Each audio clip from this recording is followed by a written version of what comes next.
Good morning, আশা করি সবাই ভালো আছো, সুস্থ আছো। আমি প্রিয়াঙ্কা চলে এসেছি আবার একটা নতুন দিনের ব্লগ নিয়ে। আজ হলো শনিবার আর আজকে আমাদের দুজনেরই ছুটি। দুজনের ছুটি থাকলে কি হবে, আজকে উঠে পড়েছি একটু তাড়াতাড়ি।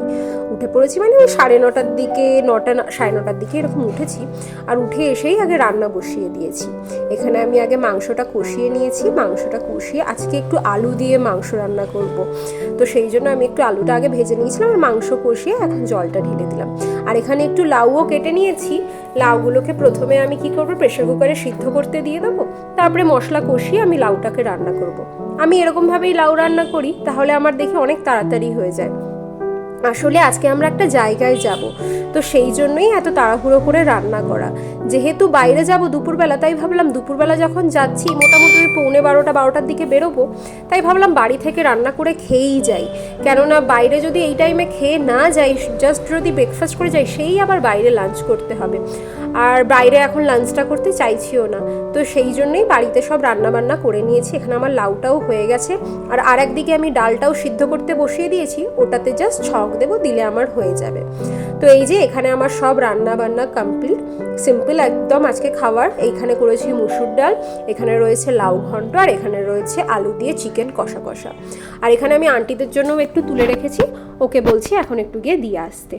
তো এখানে তো রান্না সব রেডি আর ভাতটাও বসিয়ে দিয়েছি। এবারে আমি যাই স্নানটা করে আসি, তারপরে স্নান করে খেয়ে দিয়ে দুজনে বেরোবো পুজো করে। আর এই যে এখন আমরা বেরিয়ে পড়েছি, এখন বাসতে যাই মোটামুটি 11:15 মতো। আমরা অটো বুক করেছিলাম, তো সেটা চলে এসেছে। তো এবারে আমরা বেরোচ্ছি। আর আমাদের তো বলাই হয়নি যে আমি কোথায় যাচ্ছি। আসলে কি হয়েছে, তোমরা যারা আমার ভিডিও দেখো তারা নিশ্চয়ই জানো যে আমার অফিসের কাজটা হচ্ছে হাইব্রিড মোড। তো আমার মাঝখানে আমার এখানে এখন কয়েকদিন ধরে হচ্ছিল কি, আমার পুরোপুরি ওয়ার্ক ফ্রম হোম চলছিল।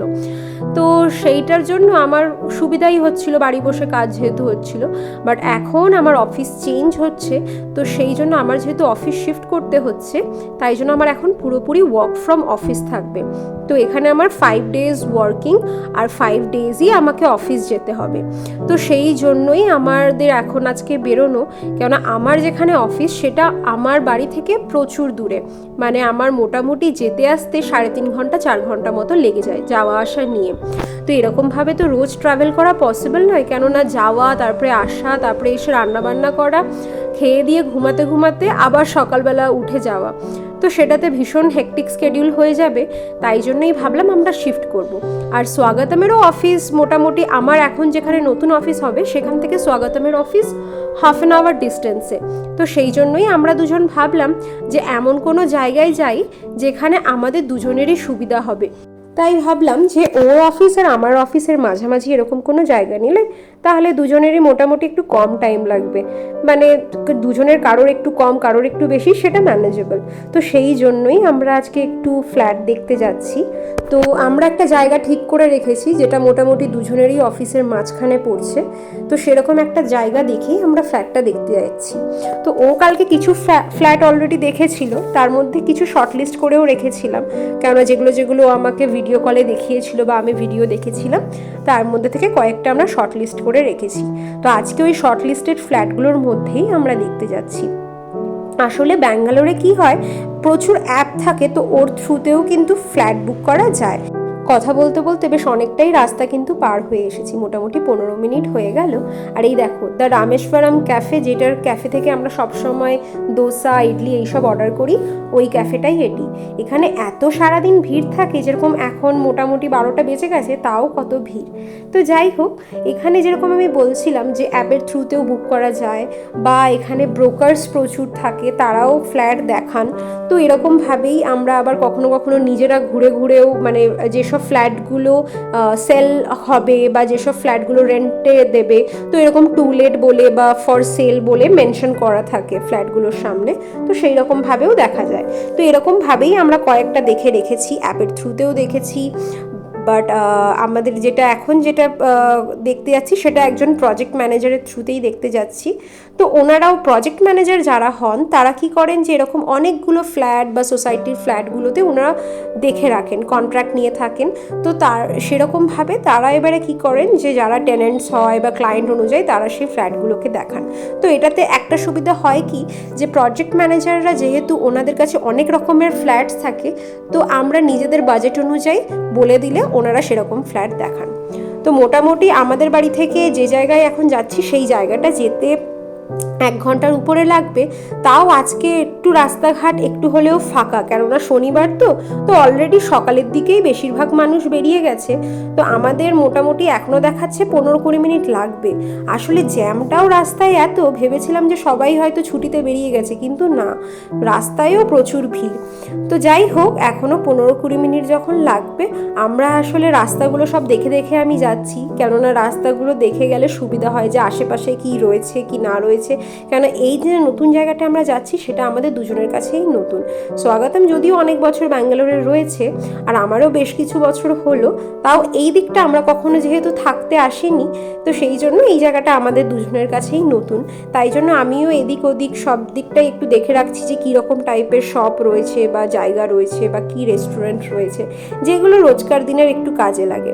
তো ও যেটা বললো যে এইখানে আসলে আমরা যে জায়গাটা যাচ্ছি সেটা অ্যাকচুয়ালি আমাদের কলকাতায় যেরকম নিউ টাউন এরিয়া, সেরকমও হচ্ছে এই জায়গাটা, একটু নিরিবিলি, একটু পিসফুল, অতটা হয়তো জাঁকজমক নয়, যেরকম আমরা যেমন এখন যেখানে থাকি সেরকমভাবে নয়, কিন্তু আদারওয়াইজ জায়গাটা ভীষণ সুন্দর, মানে খুব পিসফুল। আমি দেখছিলাম জায়গাটা চারিদিকে শুধু গাছপালায় ভরা।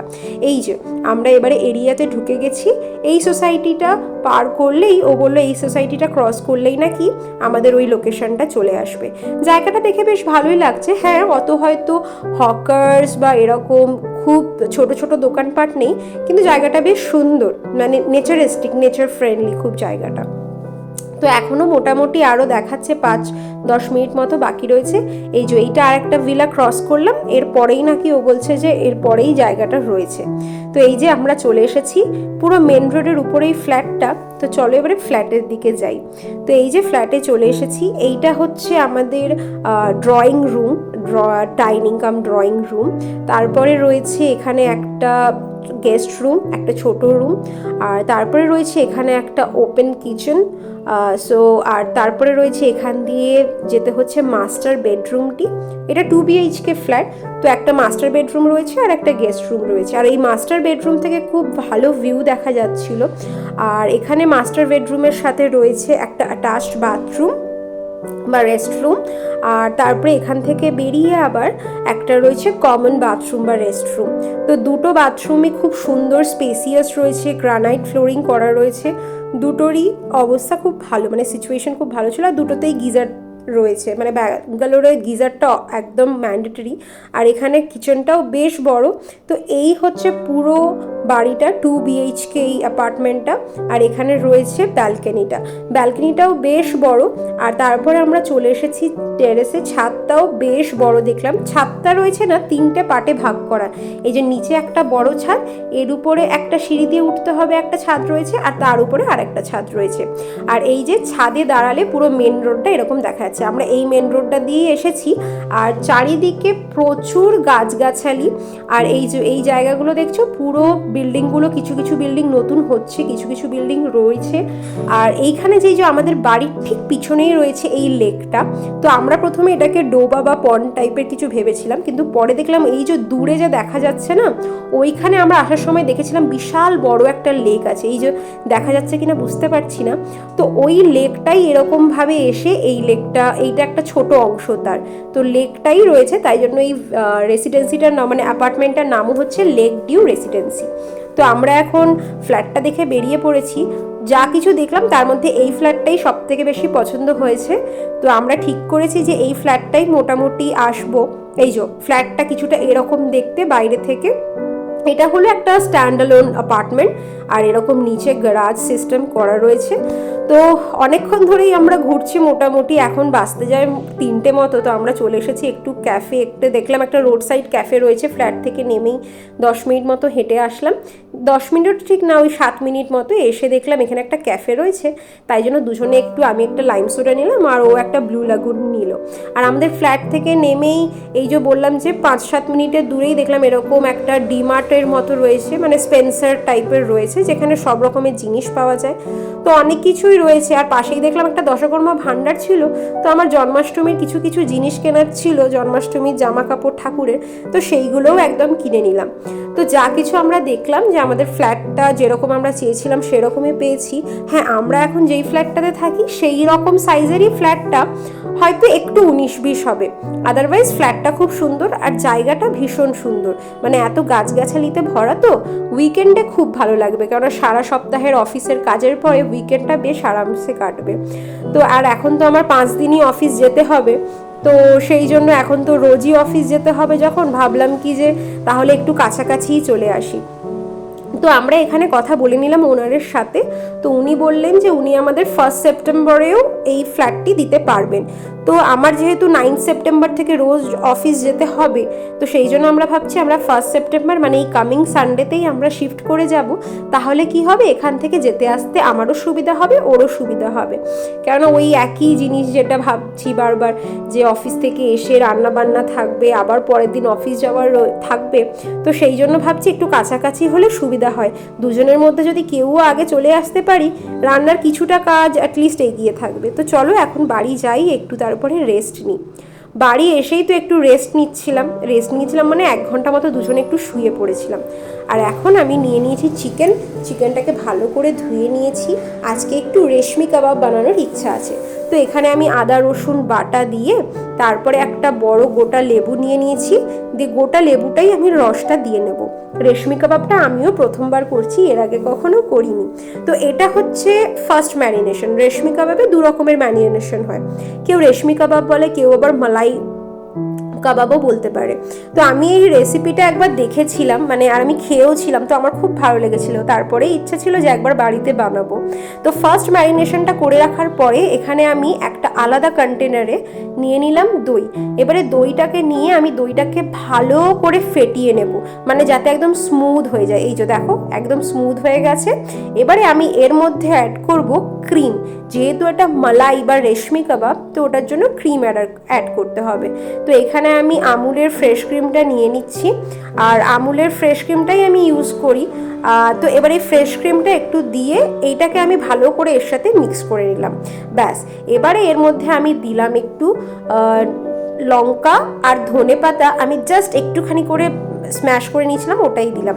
তার সাথে দিলাম আমি গরম মশলার গুঁড়ো আর হচ্ছে গোলমরিচের গুঁড়ো আর সামান্য নুন কিন্তু আমি এখানে বিট নুন ইউজ করেছি। ব্যাস, এবারে এই ম্যারিনেশনটা করে নেওয়ার পরে, মানে ব্যাটারটা বানিয়ে নেওয়ার পরে আমি কি করব, এই যে চিকেনটা আমি, মানে যে ফার্স্ট ম্যারিনেটেড চিকেনটা ছিল ওটাকে আমি এর সাথে অ্যাড করে দেবো, দিয়ে ভালো করে মিক্স করে নেব। ব্যাস, এটাকে আমি এখন 1/2 ঘন্টা 45 মিনিট মতো রেখে দেবো। তো চিকেনটা ম্যারিনেট করে এসে আমরা আন্টিদের বাড়িতে একটু এলাম, পাশের বাড়ি আন্টির বাড়িতে। আসলে আমাদের তো এরকম হঠাৎ করে যাওয়া ঠিক হলো, 1-2 দিনের মধ্যেই সব কিছু ঠিক হয়েছে, তাই ভাবলাম একটু আঙ্কেল আন্টিকেও ইনফর্ম করে আসি, ওনারাও তো আমাদের খুব ভালোবাসেন, তাই জন্য ভাবলাম ওদের সাথে একটু গল্প করে আসি। তো গল্প করতে করতে আমাদের 1 ঘন্টা যে কখন পেরিয়ে গেছে বুঝতেই পারিনি, আর আন্টিদেরও মনটা বেশ খারাপ হয়ে গেছে শুনে। তো আমি তো এই কাবাবটা ম্যারিনেট করেই রেখে গেছিলাম, এবারে শুধু এয়ার ফ্রায়ারে প্রিহিট করে আমি এটাকে এয়ার ফ্রায়ারে বসিয়ে দিচ্ছি। মোটামুটি ওই 200 ডিগ্রি সেলসিয়াসে 15 মিনিটসের জন্য বসিয়ে দিচ্ছি। আর দেখো কিছুটা এরকম হয়ে যাবে দেখতে। এবারে আমি কি করব, এটাতে একটু স্মোকি ফ্লেভার বা বার্ন ফ্লেভার আনার জন্য এটাকে এই যে রুটি শাকার যে জালতিগুলো হয় ওর মধ্যে একটু জাস্ট 5-7 সেকেন্ডের জন্য রোস্ট করে নেব, তাহলেই কিন্তু একটা দারুণ স্মেল আসছে। এই যে এখানে প্রথমে আমি কয়েকটা বানিয়ে নিয়েছি, তো স্বাগতম অলরেডি টেস্ট করে নিয়েছে, আর এটা সত্যি খুবই দারুণ খেতে হয়েছে। তো তোমরা যারা এই রেসিপিটা দেখলে, এই রেসিপিটা কিন্তু ভীষণই ইজি। তো যাদের মনে হবে যে এরকম একটু মাঝে মধ্যে কাবাব বাড়িতে বানিয়ে খেতে চাও, একদম খেতে পারো, সত্যি এই টেস্টটা দারুণ হয়েছে। তো চলো, এটাই আমাদের আজকের ডিনার, রেশমি কাবাব সাথে স্যালাড। আসলে মাঝখানে তো খুব ওয়েট পুট অন করে নিয়েছি, তো এখন রাত্রেবেলা এই জন্য একদম সিম্পলি খাবার খাচ্ছি, যাতে আবার একটু ওয়েট লুজ করতে পারি। তো আজকের ভিডিওটা এতটাই থাক। যদি ভিডিও ভালো লাগে একটা লাইক করে দিও, কমেন্টে অবশ্যই জানিও ভিডিও কেমন লাগলো। সবাই ভালো থেকো, সুস্থ থেকো, দেখা হবে খুব শিগগিরই। Thank you.